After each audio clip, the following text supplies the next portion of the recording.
Ħafna nies jinsabu inkwetati. Il-Kummissarju ma tal-ebda aġġornament dwar is-sitwazzjoni tal-Marokkini maħruba u l-Prim Ministru skit totali.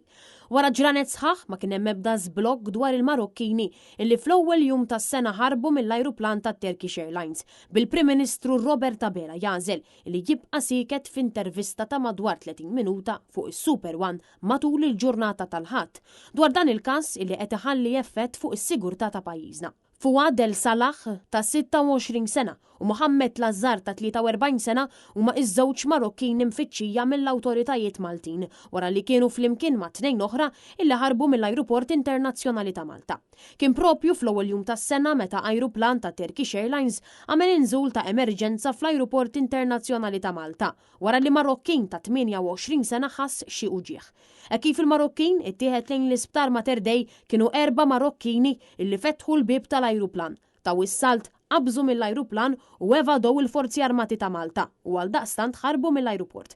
Bir-raġel illi ħass xi uġieħ u t-tnejn mill-4 li ħarbu jisfaw arrestati u rritornati lejn pajjiżhom. Iżda wara numru ta' ġranet, il-pulizija għadha ma lokalizzax lil El Salah u Lazzar illi kienu fost dawk illi ħarbu mill-ajruplan. Bil-poplu ma jkollux liċken idea ta' setgħux ħarbu minn pajjiżna jew jekk għadhomx moħbin fl-irħula tagħna.